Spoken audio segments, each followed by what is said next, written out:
E aí, galera, esse é mais um episódio do Maldita Politicagem. Eu sou o Alessandro e estamos hoje aqui para discutir sobre as dificuldades dos governos de esquerda que estão aparecendo, né, dia a dia, dia após dia. E toda a América Latina que foram eleitos naquela chamada onda progressista parece apresentar alguma dificuldade. E aí, Luiz, tudo certo com o senhor? Estamos com o pêndulo movendo para a direita de novo? Já tão rápido assim? Vamos explorar, né? Vamos especular sobre isso. Saudações, Alê, saudações a todos e todas.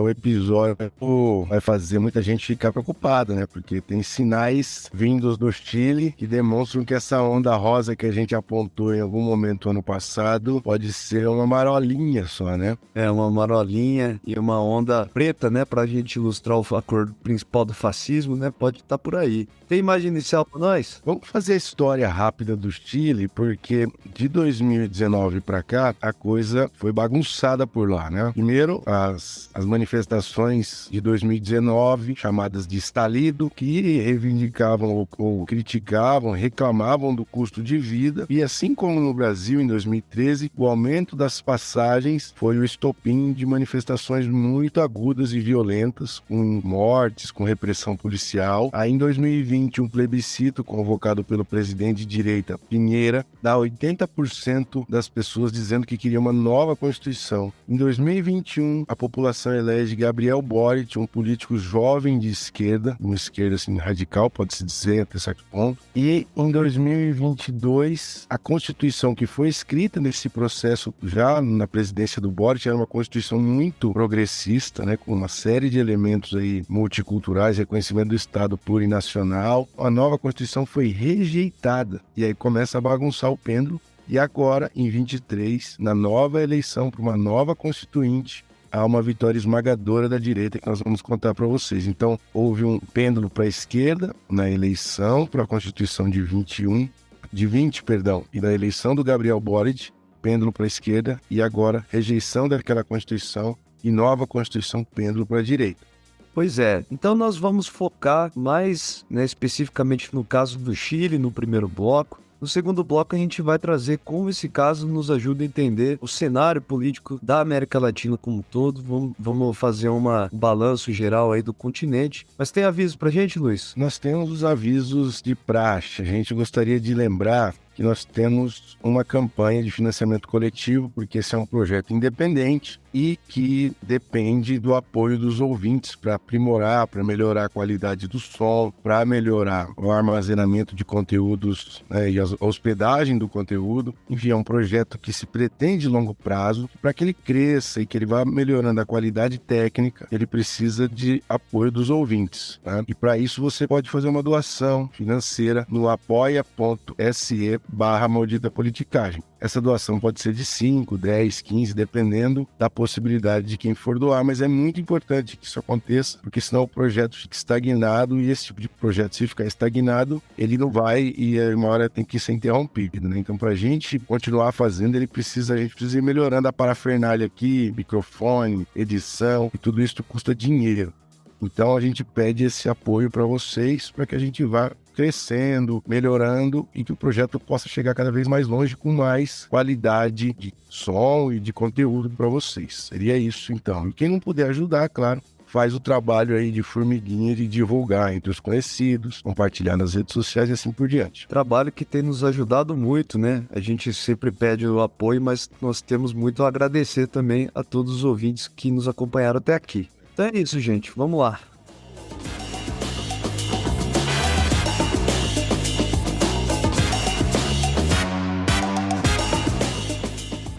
Luiz, antes da gente começar, eu queria relembrar aos nossos ouvintes que nós temos um episódio sobre a onda progressista, né, chamada Onda Rosa, o episódio número 38, chamado 50 Tons de Esquerda. Aliás, muito bom esse nome, hein? Foi você que inventou? Fui eu.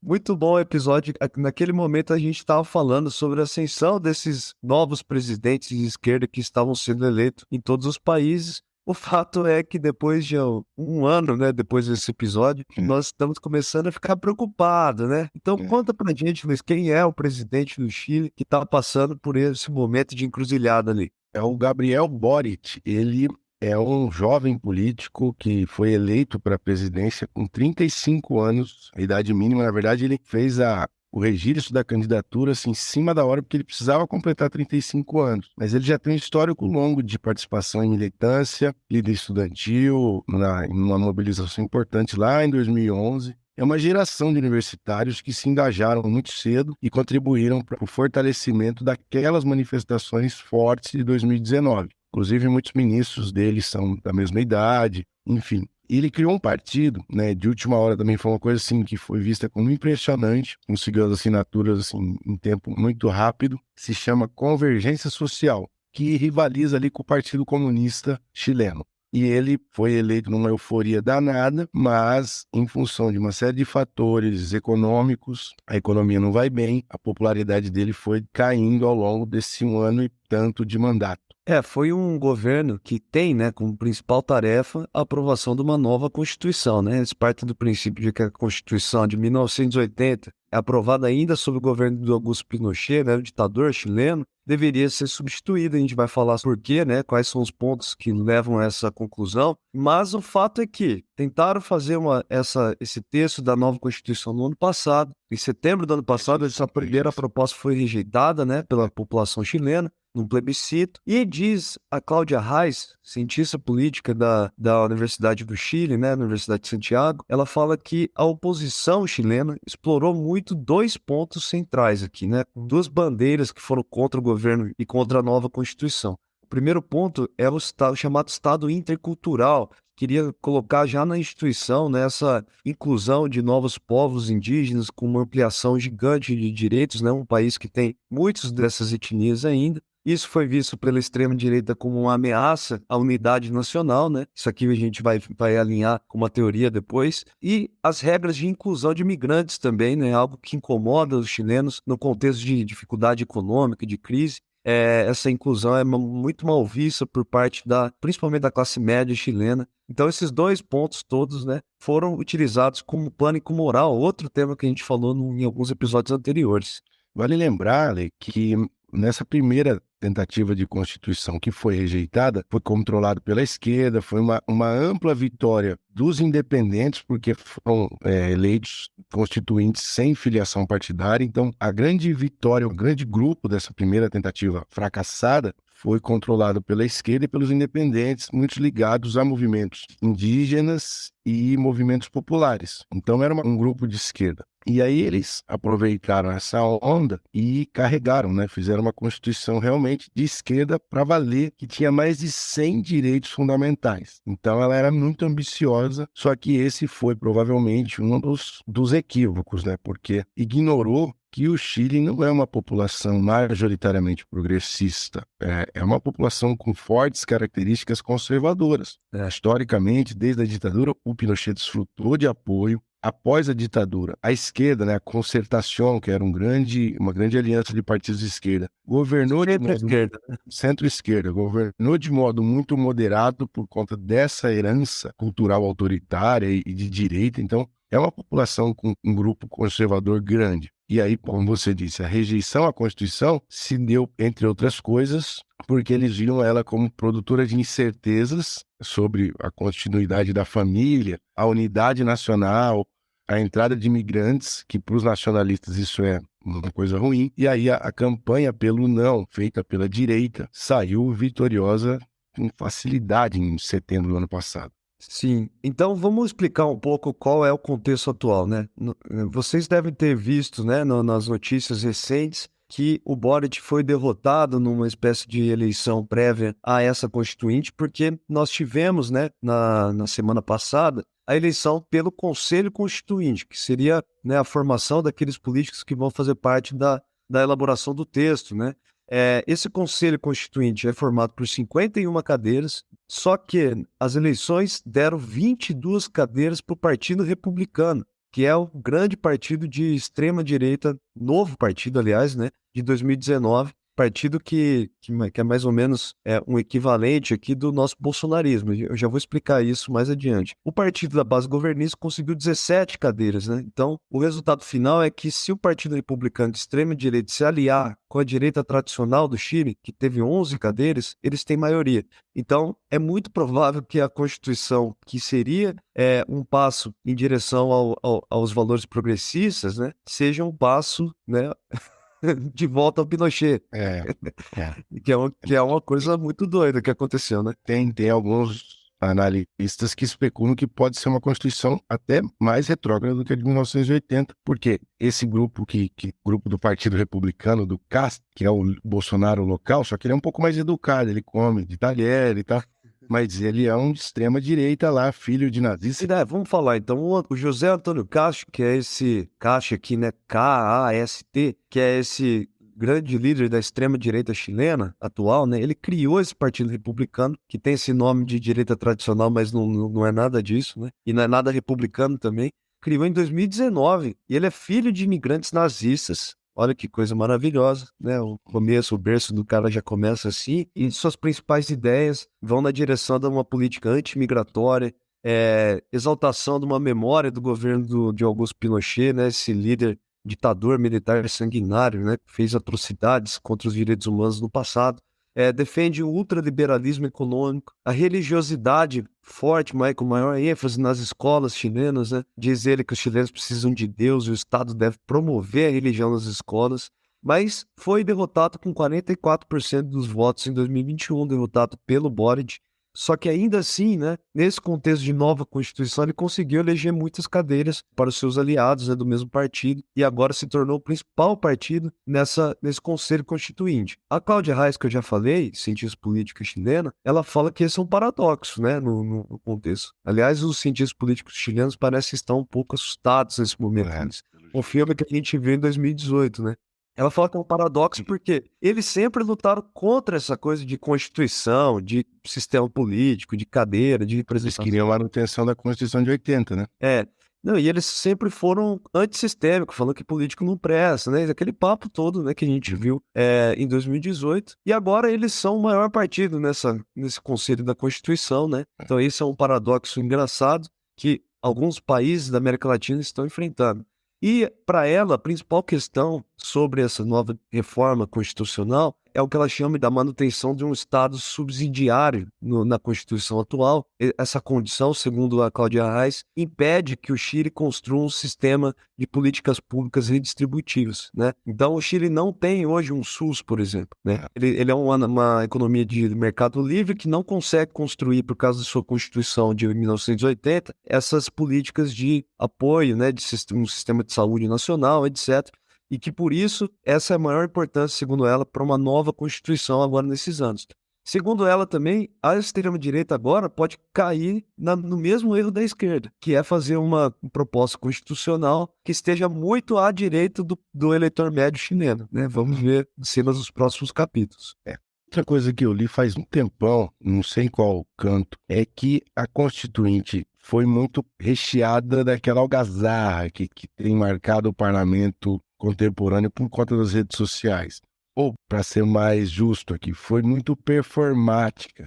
Então, os constituintes iam com adereços, com roupa, com bandeira, faziam performance lá no plenário. E eram 155 constituintes na primeira, na rejeitada. E agora eles, em função daquela bagunça demais, eles reduziram para 51 cadeiras. Então, é uma constituinte pequena até, né? Sim. E aí, como você disse, a direita ficou com a grande maioria, 22 cadeiras do Partido Republicano do CAST, mais um pouco de cadeiras da direita tradicional, que já passa de 2/3, e a esquerda ficou só com 17 cadeiras, o que não alcança o número de cadeiras para ser um ator de veto, que seria o necessário para vetar as políticas e ter que fazer uma aliança entre esquerda e direita. Então, se a direita quiser, ela faz uma Constituição sem levar em consideração as posições da esquerda.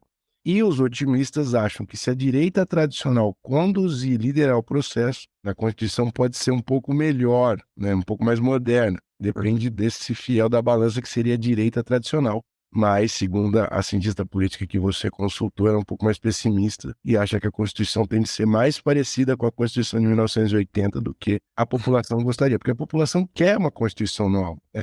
O segredo é o seguinte, como eles em 80% decidiram por uma nova Constituição e agora eles votaram para um grupo que não queria uma nova Constituição. Pelas palavras da Cláudia Reis, a principal preocupação que deveria ser colocada em prática era a política pública, né? A possibilidade de fazer políticas públicas mais eficientes, que hoje em dia não é possível, né, com a Constituição de 80. Pois é, e aí eu acho que essa contradição entre aspas, por parte do eleitorado que queria uma nova Constituição e votou no grupo que não queria, tem muito a ver com essa conjuntura muito dinâmica. Primeiro, os eleitores, vamos dizer, centristas ou independentes, acharam que a Constituição foi muito forte para a esquerda. Em segundo lugar, o mau desempenho da economia chilena puxa um voto de punição, de rejeição do atual presidente.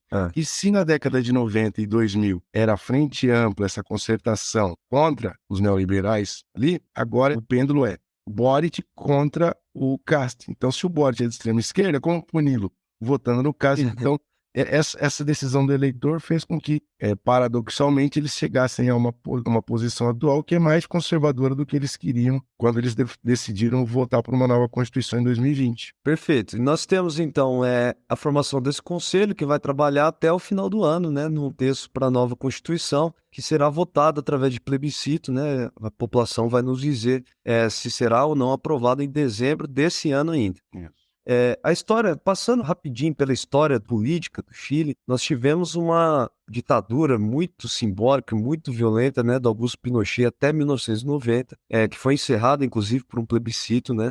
Depois de 90, prevaleceram políticos de centro e centro-esquerda, né, no Chile, que fazia parte dessa aliança que o Luiz mencionou, a Concertação, né? Então tivemos o Patrício Alvim, né, o Eduardo Frei, Ricardo Lagos, e depois desses três presidentes, tivemos alternância do poder da Michelle Bachelet, que representa algo semelhante a esse primeiro grupo, e Sebastián Pinheira, que é um ultraliberal, né, chileno, que foi o último presidente, inclusive antes do Boric. Uma vez eu perguntei para o Juan Suhur, que foi colega nosso no programa, né, que estudou, manja de política sul-americana, de por que a concertação era tão moderada. Porque a concertação aqui é mais moderada que o PT, é quase um PMDB. E ele falou assim que, em parte, é porque tinha uma herança muito forte do pinochetismo na sociedade e dentro das forças militares, e que eles eram moderados por receio de tomar um outro golpe. Sim. Então, por isso que lá, como tradicionalmente a gente sabe que o Chile é muito mais liberal, a economia é muito mais neoliberal do que a brasileira. Veja só, né? E, por parte, era por conta do receio de um rebote autoritário, caso eles quisessem puxar demais para a esquerda. Veja só, né?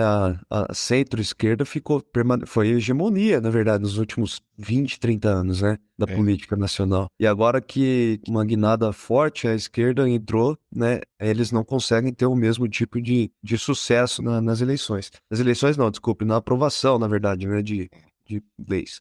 Vamos lá, Luiz. Tem tabela de hoje, né? A gente vai fazer, então, na verdade, uma radiografia dos congressos nacionais, porque parte do nosso argumento é esse, né? A gente teve essa onda rosa de eleição de vários presidentes na América Latina que são progressistas. Só que tem uma dificuldadezinha, né? Que às vezes a gente esquece, né? Que é o Congresso Nacional. Embora tenha tido uma eleição de presidentes progressistas, boa parte desses presidentes lidam com um Congresso que não é, né? Na maioria, uma base governista. Olha, porque a gente colocou no nosso Instagram o mapa de 2019 e de 2023 da América Latina. É impressionante, né? 2019 é quase todo azul de direita e 2023 é quase todo vermelho. Mas aqueles mapas, na verdade, escondem esses dados que você vai falar aqui. Pois é, vou citar alguns, né? O Gustavo Petro, na Colômbia, por exemplo, ele está passando uma série de dificuldades, né? Ele fez reformas ministeriais agora, inclusive, para tentar aumentar essa base de apoio. E agora, atualmente, ele tem a maioria nas duas casas. Vamos ver se ele vai conseguir emplacar, né? Apesar de o governo dele estar sendo marcado, segundo os analistas, como um governo travado também, né? Vamos ver as cenas dos próximos capítulos agora. O Boric, que a gente está falando no Chile, tem 19 dos 50 senadores, ou seja, não tem maioria na casa, né? 67 dos 155 deputados. Só para ilustrar o problema, o Cast, que é o equivalente ao Bolsonaro chileno lá, tem 68 cadeiras na Câmara de Deputados, ou seja, tem mais do que o governo, né? Assim como tem mais também no Conselho da Constituinte. Um caso emblemático é o caso do México, que muitos analistas dizem que é um dos únicos que não está travadão, né? Você está mais por dentro, né, Luiz? É porque a economia mexicana tem tido o melhor desempenho da América Latina nos últimos 2, 3 anos, e com isso puxou a popularidade do AMLO, lá do Obrador, para cima, né? É a popularidade mais alta dos presidentes da América Latina, com 50, quase 60% de aprovação. E a gente argumenta ao longo do episódio aqui que isso vai ser cada vez mais raro. Na verdade, em sociedades cada vez mais polarizadas, e essa é a marca da nossa época, é improvável ter um presidente com 80% de aprovação, 70 e tantos por cento de aprovação, como o Lula teve em 2009 e 2010. Pois é, mas o fato é que o Obrador tem 76 dos 128 senadores e 275 dos 500 deputados, ou seja, tem maioria nas duas casas, né? Facilita o trabalho dele. Só para completar, Lula e Alberto Fernandes, né? Argentina e Brasil também tem esse cenário ruim de não ter maioria nas casas, né? Ter que fazer um caminho de concertação ali para ampliar suas bases de apoio.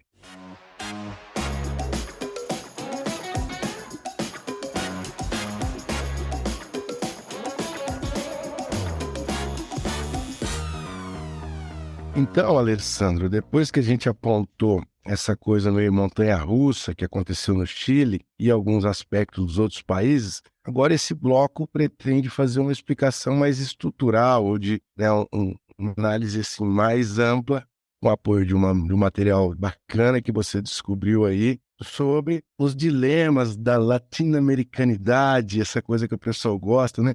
Escuta um Belchior e pensa, eu sou apenas um latino-americano sem dinheiro no bolso. Fala aí, o que você tem pra gente? Veja que a bibliografia, vê lá, fala para nós o ano da bibliografia. 2023, o bicho tá chegado, hein? Hein?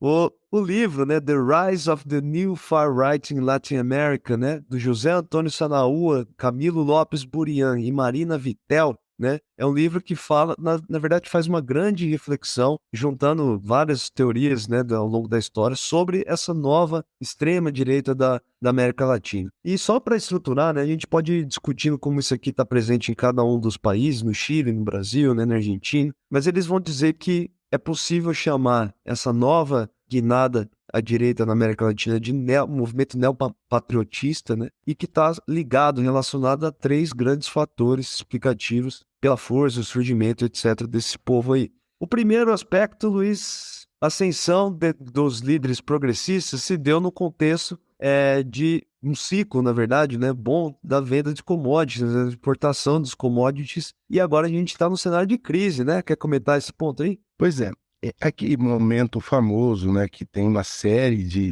livros para estudar que se chama A Onda Vermelha ou A Onda Rosa, que a gente explora no episódio lá 38, sobre os tons de esquerda, é um contexto que vai do final do século XXI até mais ou menos 2015, que é o de famoso boom das commodities. A China começou a comprar tudo o que se produzia na América Latina. Todos os recursos naturais ricos, commodities que a América Latina vende para o mundo, né? Soja, carne, minério, todos os minérios que existem em cobre no Chile. Qual que é o que vende no Bolívia? Lítio? Todos esses... Não sei, eu também... Eu acho que cobre também, tem cobre bastante.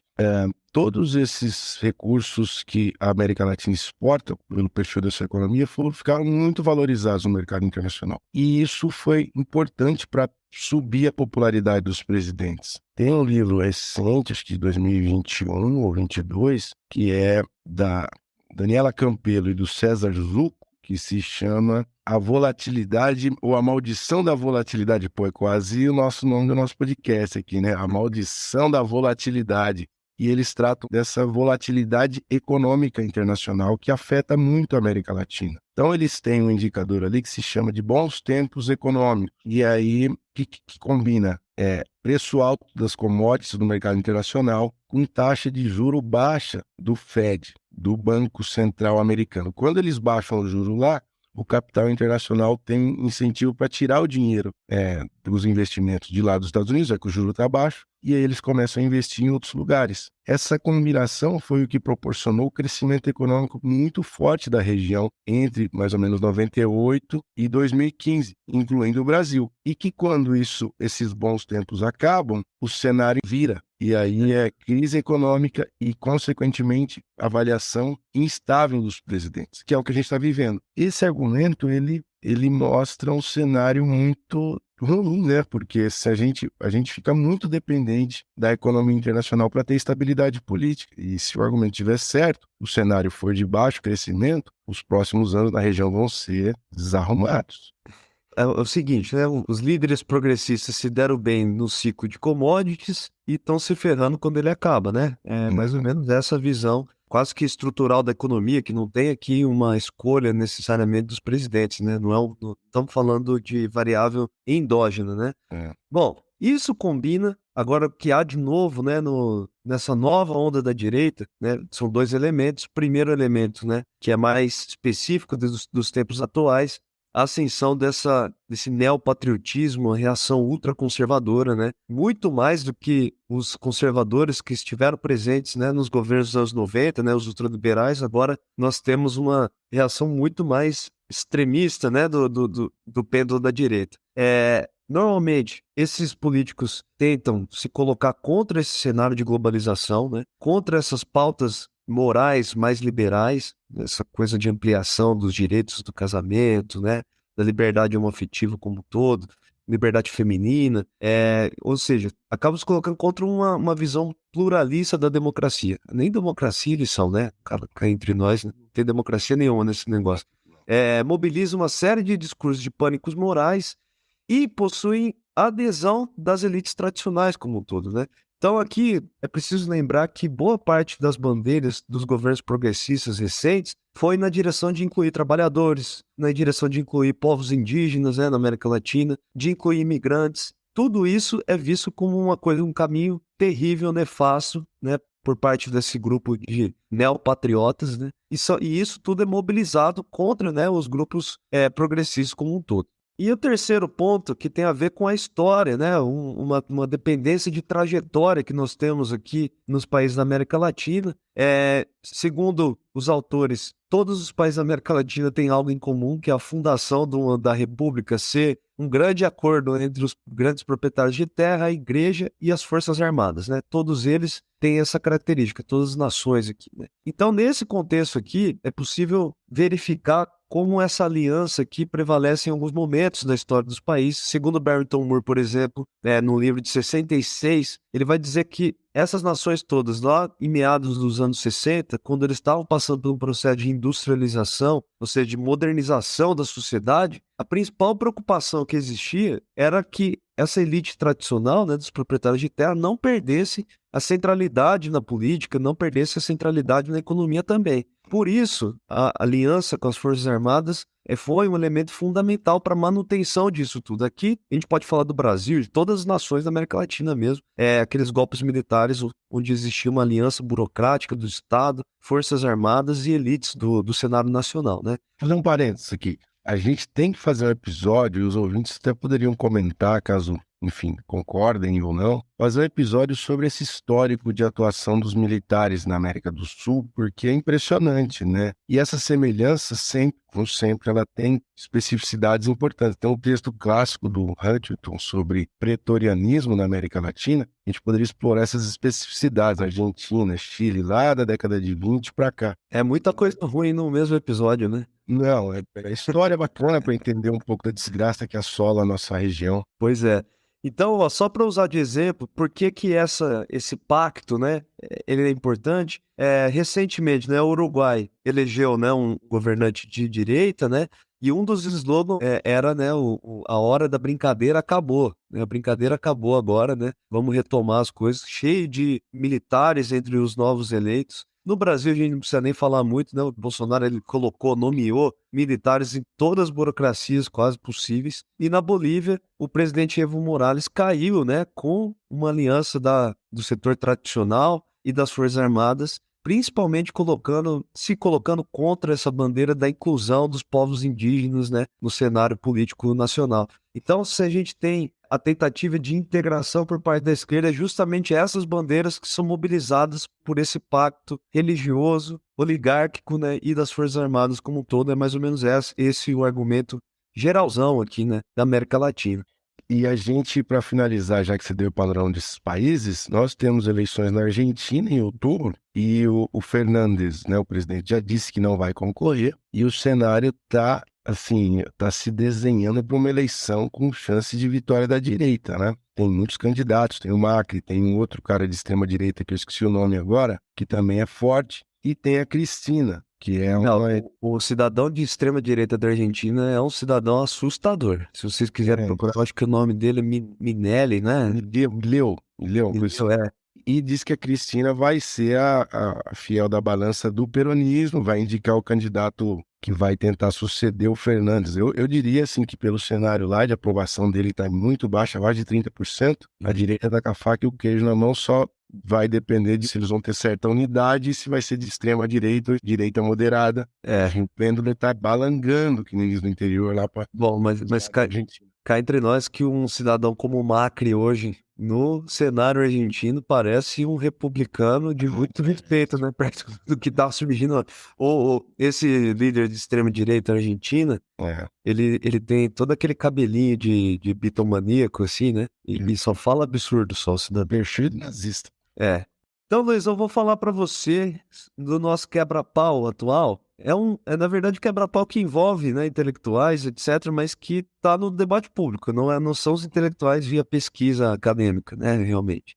São duas posições eu queria que você comentasse aqui, que nem comentarista de futebol. Vou dar dois cenários para você.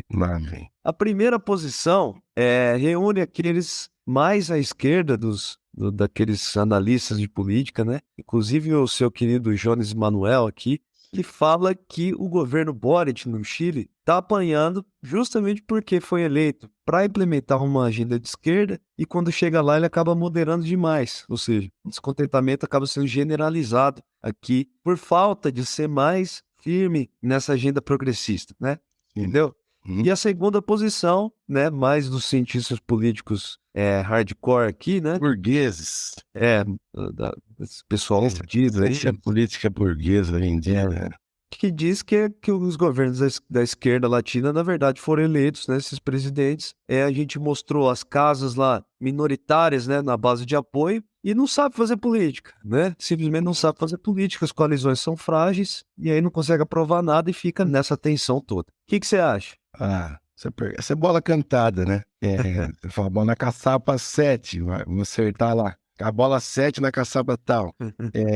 Não, pô. O argumento do Jones Manuel é mais ou menos o argumento do Vladimir Safatli, que dizia que se a população está descontente, a esquerda não radicaliza, a direita radicaliza e leva a população nos seus braços. Ele dizia isso a respeito do Bolsonaro e diversos outros países e olhava para o Chile. Bom, eu acho que a experiência da Constituinte chilena mostrou que se tentar radicalizar a esquerda, o pêndulo, o rebote, como a gente disse, vai para a direita. Uma população progressista não nasce de uma hora para outra. A cultura política chilena não é majoritariamente progressista. E você querer forçá-la por meio das elites políticas sem diálogo e sem a formação de acordos com setores importantes da sociedade, é parecido com o que aconteceu aqui no Brasil de junho de 2013 em diante, né? Você vai ter uma apropriação desse descontentamento pela direita que ela dispara o pânico, ela dispara o medo. E isso cola muito em populações vulneráveis, muito mais do que uma política progressista hardcore. Então eu acho que falta fazer política, sim. Eu acho que o caso chileno, não é possível falar que o governo é moderado. Você quer radicalizar mais lá? Inclusive tem conquistas importantes. Recentemente eles aprovaram as 40 horas de jornada de trabalho semanais lá no Chile, que é uma política progressista. Foi difícil, eles conseguiram. Então não acho que é tão moderado, não. E aí nós temos, né, que olhar, na verdade, para o Brasil, né? Qual é o caminho? Porque, na verdade, todos os governos aí estão sofrendo com coisa parecida. Por isso a ideia do episódio, né? O que o nosso presidente Lula deve fazer nesse contexto também, onde a extrema-direita, ela nada muito bem nessas ondas aí, né? De dificuldades desses governos. Eu também acho que o caminho seja o de estabelecer coalizões mais fortes, mesmo que isso represente o abandono de algumas bandeiras, infelizmente, né?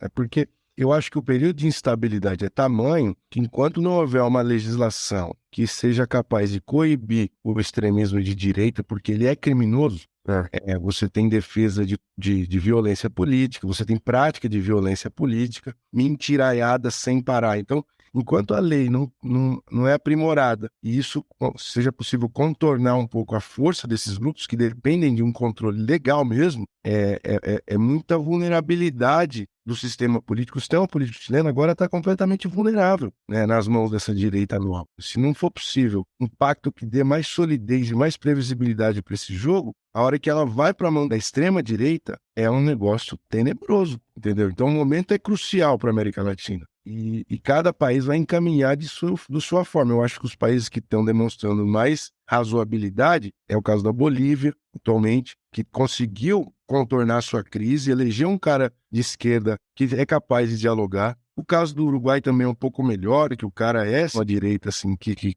come com talher, né? Que senta na mesa. É o atual presidente lá, o Lacalle Pou. Então, eu acho que existem sim sinais de que é possível você conduzir essa crise de modo com mais estabilidade política. E a instabilidade na América Latina, ela é um Deus nos acuda, é sempre pro lado ruim, instabilidade política. Porque dentro tem um ator que são os militares, que quando eles chegam é só para foder, entendeu? Sim. E é preciso levar os casos específicos de cada país, né? Por exemplo, Alberto Fernandes é um líder de centro, e aí um fiapinho de esquerda, né? Mas no caso argentino, ele combinou com uma crise econômica terrível, né? Que assolou o país, seca, né? Um monte de coisa errada que acabou destruindo o governo desse líder que já não é lá dos mais carismáticos, né?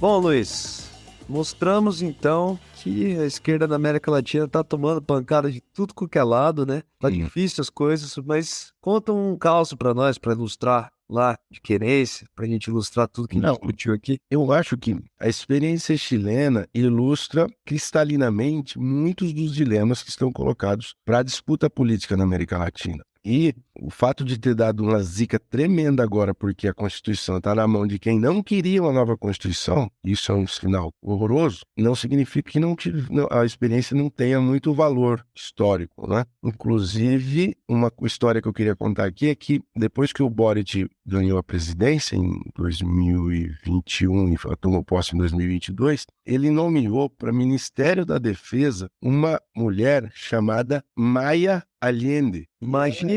Imagina a alegria dos milicos. E ela é neta do Salvador Allende, que foi golpeado em 1973, saiu morto do Palácio La Moneda, né? Foi o golpe mais clássico da América Latina, foi aquele golpe do Pinochet contra o Allende. E ela, como neta do grande líder de esquerda lá da década de 70, passando lá e os militares tendo que bater continência para ela e falando as ordens, ministra, Allende e tal. Um caráter simbólico fortíssimo, né? Fortíssimo.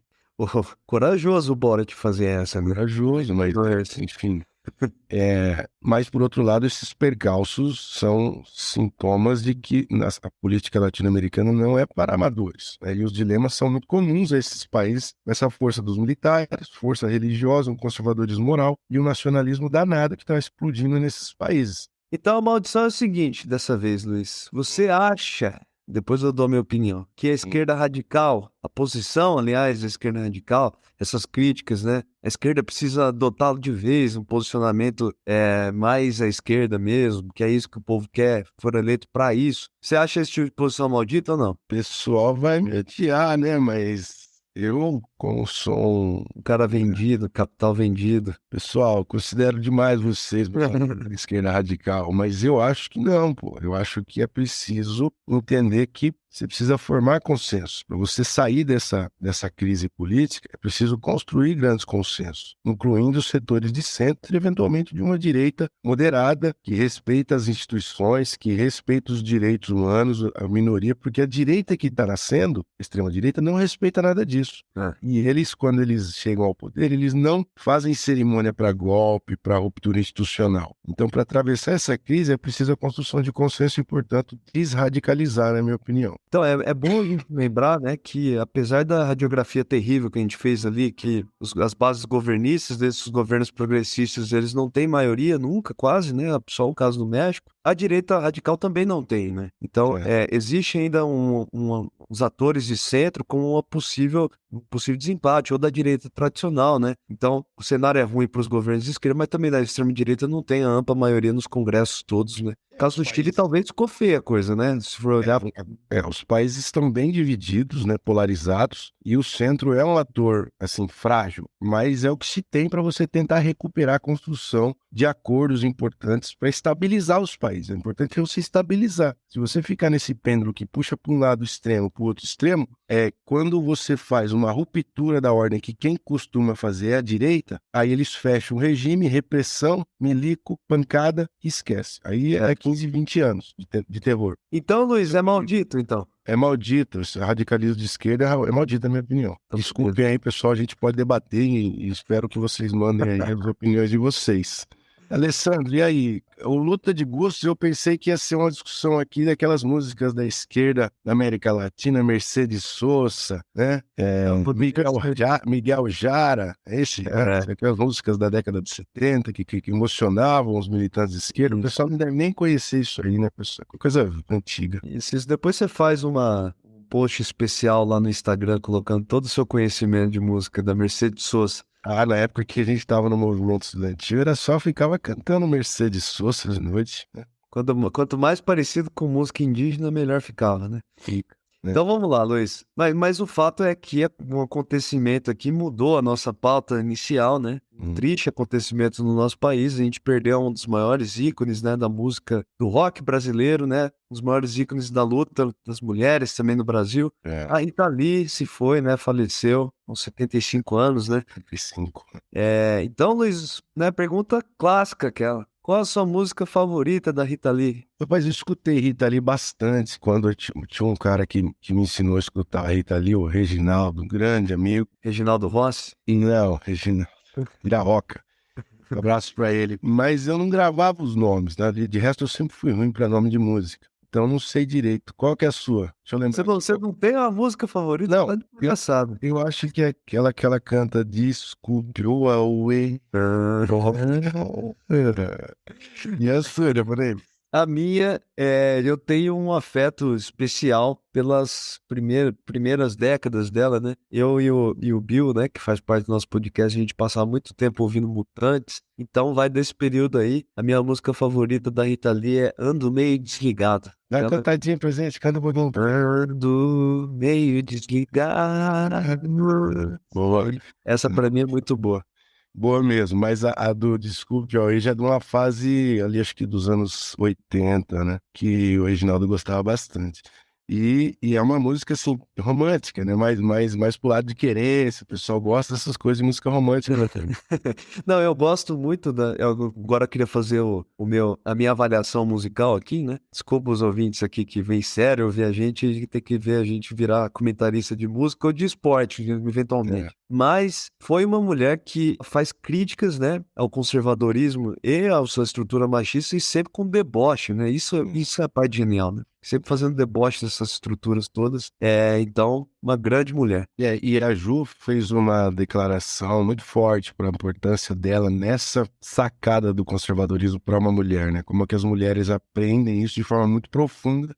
Então fica a nossa homenagem para a rainha do rock brasileiro. A gente podia terminar com a música dela aqui, né? Mas os algoritmos ainda existem, né? Os direitos autorais ainda existem. A gente precisa de uns troquinhos para poder colocar algumas inserções musicais e pagar os copyrights, né? Senão a gente toma ban do Spotify, dos algoritmos. O que nós temos para hoje é o Luiz tentando cantar a Rita Lee. Então, galera, veja só o nível da gravidade. Vai lá, Luiz, vamos com nossos avisos paroquiais. Mandem comentários, esse é um debate importante que a gente precisa levar aqui no nosso podcast a respeito da política na América Latina, dessas semelhanças. Se vocês têm interesse em temas de história da América Latina, e para isso você pode escrever para a gente no Instagram, @malditapoliticagem, ou no Twitter, @empoliticagem. E para que a gente possa ir crescendo de pouquinho em pouquinho, é importante que a gente tenha colaboração financeira daqueles que puderem, dos ouvintes que gostam do projeto e querem apoiar a expansão e o aprimoramento departamento técnico, né, de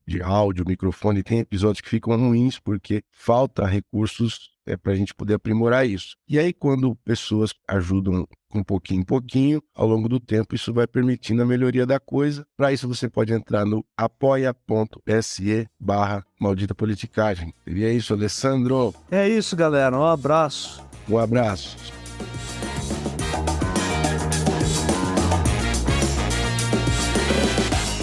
O Maldita Politicagem tem roteiro e produção de Luiz Domingos Costa e Alessandro Tokumoto, edição de áudio de Matheus Bittencourt, finalização de áudio e identidade visual de Fábio Tokumoto.